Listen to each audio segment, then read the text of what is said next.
अब हम देखते हैं एब्रेशन टेस्ट। तो एब्रेशन टेस्ट जो है हार्डनेस और वियरिंग रेजिस्टेंस ज्ञात करने के लिए किया जाता है। इस टेस्ट द्वारा स्टोन की हार्डनेस तथा वियरिंग रेजिस्टेंस ज्ञात करते हैं। इससे ये ज्ञात करते हैं कि स्टोन जो है कितना हार्ड है और जो है वो अपने घिसन का जो है कितना जो है विरोध कर रहा है। तो ये जो टेस्ट है ये डोरी टेस्टिंग मशीन से किया जाता है। मैं यहाँ पे मशीन को लगा दूंगा, आप देख लीजिएगा। तो ये जो है डोरी टेस्टिंग मशीन के द्वारा करते हैं। तो इसमें ऐसा कुछ अरेंजमेंट होता है और यहाँ पे एक पिवोट के थ्रू ये डिस्क होती है और डिस्क जो है पिवोट पे लगी होती है और वो जो है घूमती है और यहाँ पे ये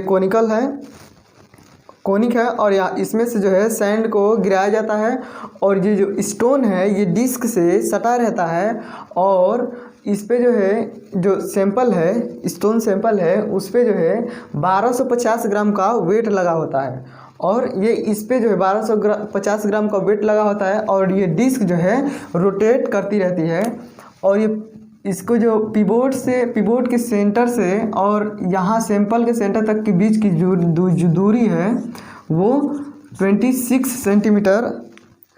सेंटीमीटर ये दूरी होती है। तो ये अरेंजमेंट होता है। अब इसमें हम क्या करते हैं कि ओवन ड्राई सैंपल लेते हैं। सबसे पहले जो हम सैंपल लेते हैं उसको ओवन ड्राई कर लेते हैं। ओवन ड्राई करने का मतलब है कि उसमें जो है वाटर तनिक भी नहीं है, ठीक। अब ये जो सैंपल होता है इसका जो रेशियो होता है 1:1 होता है। रेशियो मतलब कि इसकी जो ये वाली हाइट है वो और ये जो इसकी चौड़ाई है या इसका जो डायमीटर कहें तो ये और ये जो दोनों हैं वो बराबर होते हैं। तो इसकी हाइट जो है 25 mm लेते हैं और इसका जो डाया है फाई यानी कि डायामीटर तो वो जो है 25 mm वो भी होता है। ऐसे कुछ होता है। ये भी है 25 mm और ये भी है 25 mm। तो इसका जो सैंपल का रेशियो हो गया 1:1 हो गया। ये एग्ज़ाम में पूछता है यहाँ से। और मान लें हम इसका कि जो वेट है वो क्या है W1। ओवन ड्राई है तब ओवन ड्राई।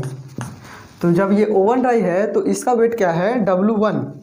अब रेट ऑफ रोटेशन, ये जो डिस्क की जो रेट ऑफ रोटेशन है यानी कि घूमने की दर है वो 28 RPM यानी कि 28 राउंड पर मिनट। 1 मिनट में 28 चक्कर वो लगाएगा। और टोटल नंबर ऑफ रोटेशन इस टेस्ट को ये कब तक घूमती रहेगी, डिस्क है ये कब तक घूमेगी तो 1000 राउंड तक हम इसको घुमाते हैं और वो तो 1000/28 से भाग दे देंगे तो हमको पता चल जाएगा कि ये कितना मिनट घूमती है। तो 1000 पान अगर हम इसको 30 मान लें तो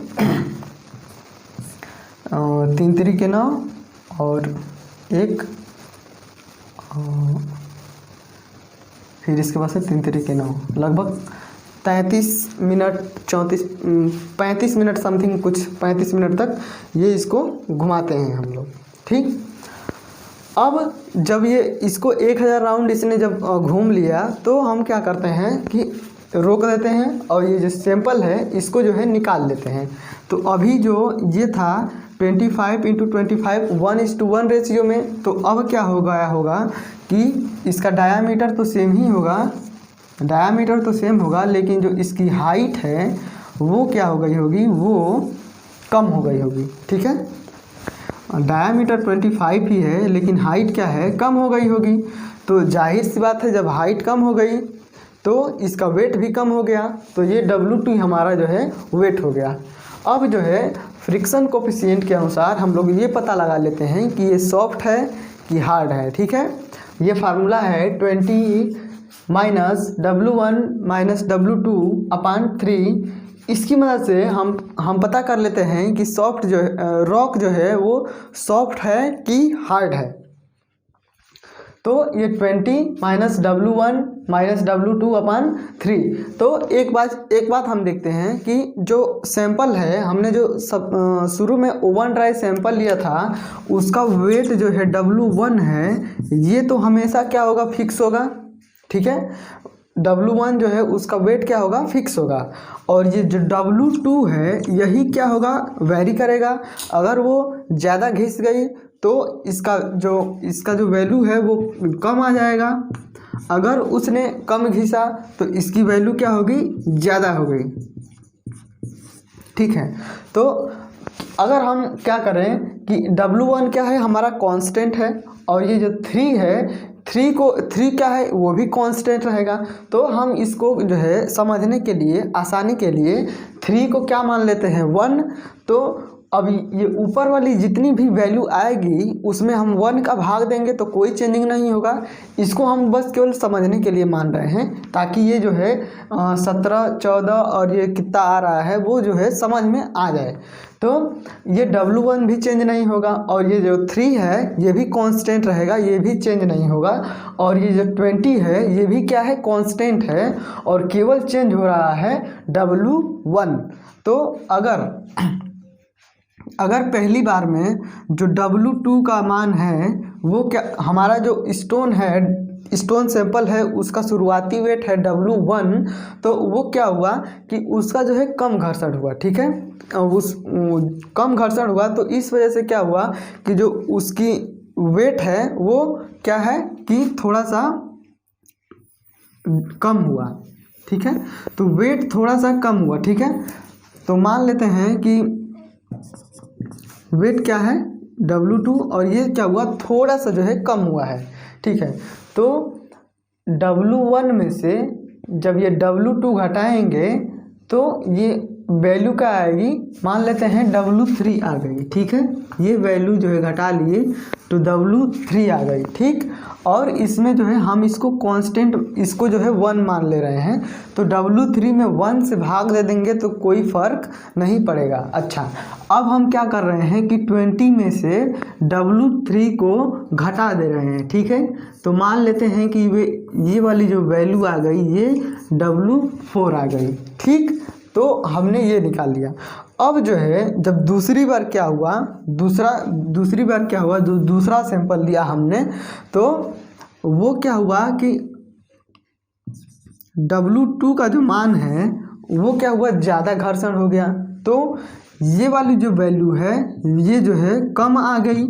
जो हमने अभी ये वाली वैल्यू ली थी यहाँ पे कैलकुलेट किया तो उसकी तुलना में ये और कम हो गई। ठीक है, उसकी तुलना में इस बार से दूसरी बार जब हमने किया तो ये क्या हो गई, और कम हो गई। तो W1 में से W2 जब घटाएंगे तो ये क्या है कि बहुत कम है, पहली बार की तुलना में ये कम है।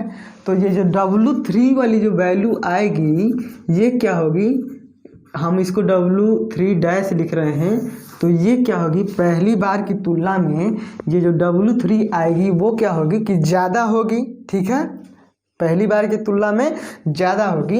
अब ये ज़्यादा वैल्यू है तो 20 में से ज़्यादा को घटाएंगे तो ये वाली वैल्यू क्या आएगी, कम आएगी। ठीक है, तो दूसरी बार में जो W4 आया इसको हम W4 ऐसे लिख रहे हैं, और ये पहली बार वाला है और ये दूसरी बार वाला है।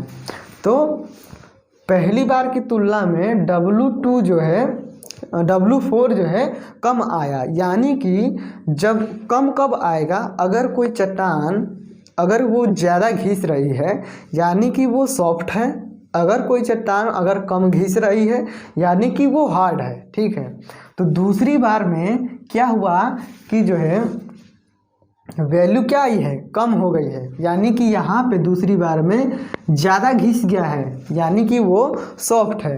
तो इससे हम यहाँ से अगर देखेंगे तो पता चलेगा कि 0 और 14 के बीच में W4 का मान जो है कम आया है पहली बार की तुलना में।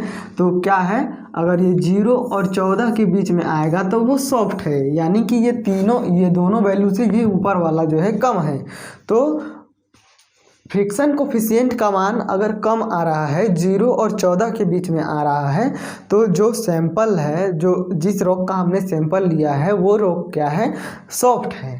अगर 14 और 17 के बीच में आ रहा है तो वो मीडियम हार्ड है। अगर 17 से अधिक आ रहा है तो वो क्या है, हार्ड है। अगर 17 से अधिक आ रहा है यानी कि उसका जो है घर्षण कम हो रहा है, ठीक है। तो कम होगा तो ऐसे ही पता चल जाएगा कि वो क्या है, हार्ड है। तो ये फ्रिक्शन कोफिशिएंट वाले फार्मूले से हम पता कर लेते हैं कि कोई भी रॉक क्या है, उसको वैल्यू के आधार पे सॉफ्ट है कि हार्ड है। तो हमने एब्रेशन टेस्ट देख लिया। अब हम इसके आगे अगला जो टेस्ट है उनके बारे में देखेंगे। Thank you.